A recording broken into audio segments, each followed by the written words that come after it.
Hello and welcome to today's video. It's been a long time. Obviously, as you can see, I've had my baby. Whew, my baby boy. He's 4 weeks tomorrow, so it has been a very long time, but had it pretty rough during the birth, so it's been taking a lot of recovering for me. Things took a turn for the worse and things got very complicated very quickly because it was very fast. Here's our baby boy, and I will put his name on the screen now. If you follow me on Instagram, you'll already know that I have had him, but I've had to take a little break because I'll get right to it anyway, and you'll understand why. Yeah, so let's just get cracking on. So on the 14th of February, I was supposed to have an induction because I had gestational diabetes. I had to get induced early, which was at 38 weeks, but they didn't have room then.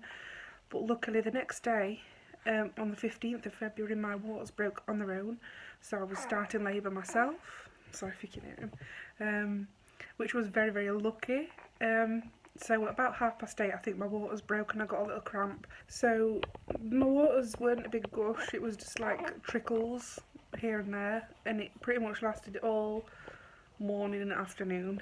So yeah, my contractions weren't very regular. They were all over the place. At 1 minute I think they were 6 minutes apart, next minute they're 10 minutes, and then it's half an hour, so they were all over the place at that point. So that was that.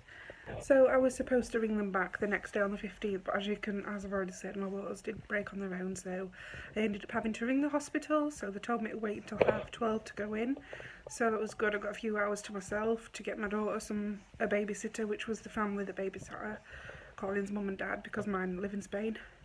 So that was that. We rang the hospital again, and then obviously it got to about, I think, 11:45, we made our way up to the hospital.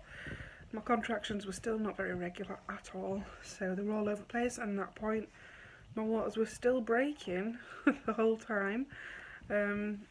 So yeah, we made it to the hospital.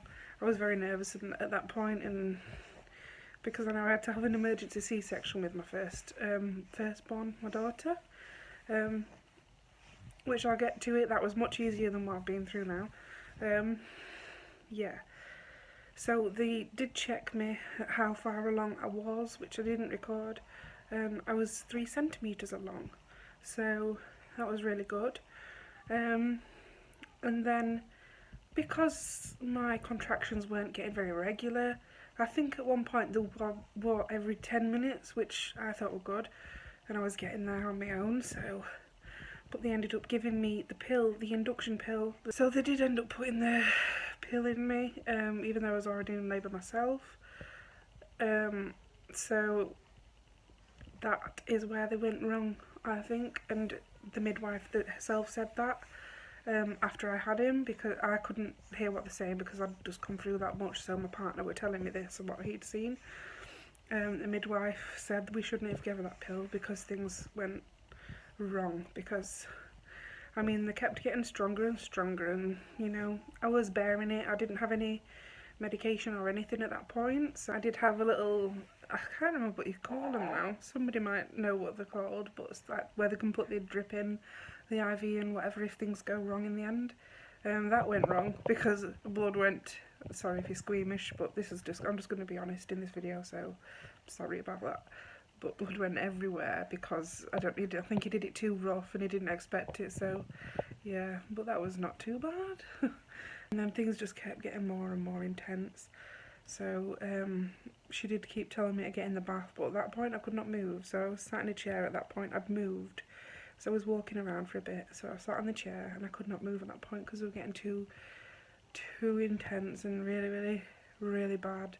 They did say that if they do the induction in the pill that they put in you, things can get very intense and it can be a lot harder to deal with. That's what they've told me, but to be honest, with my daughter, compared to my daughter's to now, to him, it was a lot harder. because I only had Gassonet with my daughter as well.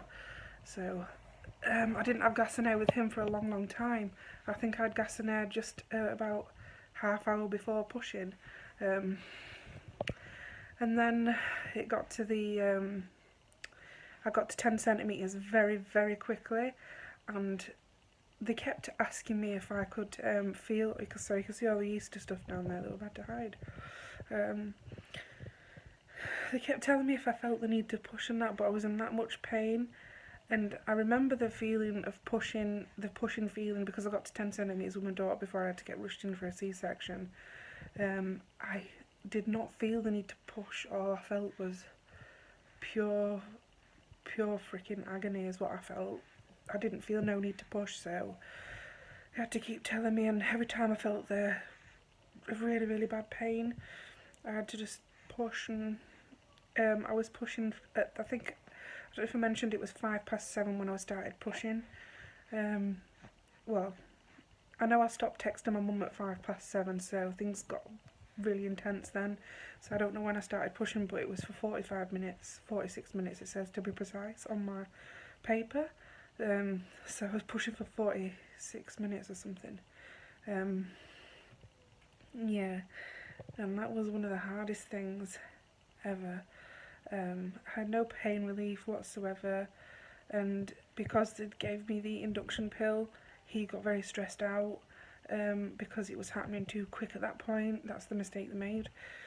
So we got really stressed out, so I had to have the forceps and a suction cup, because they had to help him at that point because his heart rate was getting low, and they ended up cutting me. As a episiotomy, I had one of them, and I had 2 other cuts made. They never explained to me what they were. I'm not sure if, I think they cut me 3 times with looks of it, with what they've shown me on the screen. So obviously I held that without pain relief. It was hard, and I had a lot of damage from the inside because it all had happened so quick, and they just had to get him out without any thought. They were just trying to save his life, because that's what they have to do, don't they? So I'm just going to get straight to it. That things just took a turn for the worse, and I lost a lot of blood. I think it's down as 1.5 litres of blood, between 1.5 and 2, I think, I can't remember, but I lost way too much blood, and obviously I had a lot of damage down there. So at that point I had to get rushed in to theatre, so they had to give me the epidural at that point, obviously, because I had too much work to be done. So that's what happened, and yeah, and then things just kept getting worse from then on because I'd lost too much blood. They have to test you anyway to make sure your iron's fine, but mine obviously weren't. It went way too low, very quickly, and I think they tested me about 3 times, and it went down. It kept going down on all the tests, kept getting lower and lower, and to the point where I couldn't actually walk to the toilet because I literally just felt the need to collapse, so I could not go to the toilet, and it was very bad. And I remember I was with my mum at that point as well, because my partner had to go home to freshen up. I remember saying I don't feel right at all, so I felt really weak and just not right. So yeah, the tests come back that obviously I had anemia, but it was very bad, really bad, and I got really ill. So they had to do a blood transfusion, and I think I had 2 of them. So gradually got better at that point. Yeah, that's not the end of it though. This doesn't get pretty. So I'm just gonna be honest. This is not what I expected, but at least he's safe and well. But I remember at that point trying to get up to go to the toilet, and I had visitors, so I kind of held my bladder.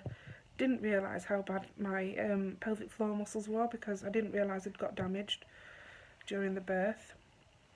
So I got up and I ended up just peeing myself. Literally, it just came out as a flood, and I was absolutely freaking heartbroken, because I did my pelvic floor muscles all day every day while I was pregnant, and and I was doing them after as best I could, and I remember just crying to midwife because I never expected it.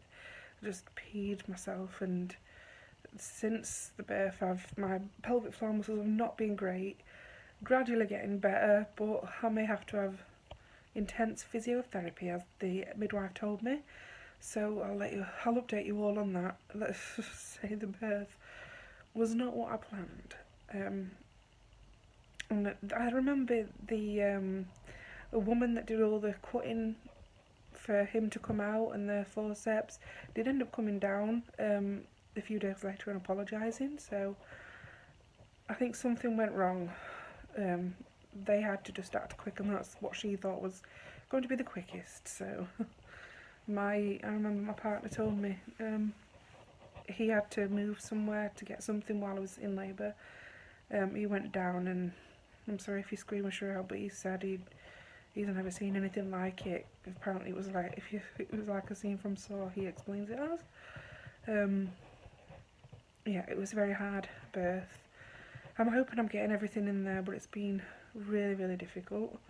I've spent nearly every day crying, to be honest, because of all the pain, and it's been a very, very hard recovery compared to when I had a C-section, which, to be honest, even the midwife, aftercare midwife that came, she said, tell you what, I bet you would have been better with a C-section after what you've been through. And I remember him at hospital saying that you've been really, really ill. I don't know, it was very, very tough. My eyebrows are so bad right now, by the way. I look like crap, but I just wanted to get this video done because it's been a long time. I'm hoping I'm not just blabbing, but this is why I've been absent for so long, because I've been very, very, very ill. So I still got to have my follow-up appointment because I'm on Fragmin injections, which I had to have ever since he was born, and I've still got about 2 or 3 weeks left of injections, which my partner does, because compared to the insulin injections, they're freaking huge. The needle's about this big, so my partner does that for me. I can't do it. And I'm on iron tablets as well, and I was on a crap ton of painkillers. But I'm able to get about now, which is really, really good.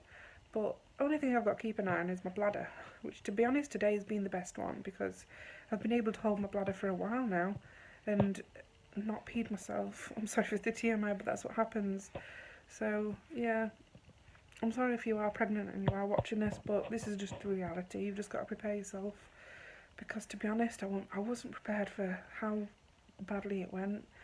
I knew things can go wrong and you can get cut, but I never knew things could happen to the extreme I went through.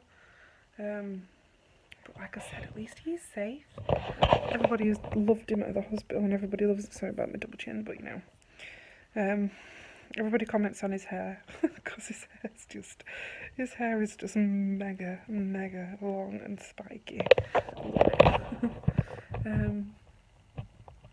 That is pretty much my labour and delivery story. I'm hoping I've got everything in there, but it was tough. Very, very tough, but I'm getting there, so hopefully more videos to come soon, when I get time, because of him. This is our last child ever, not going through anything anymore.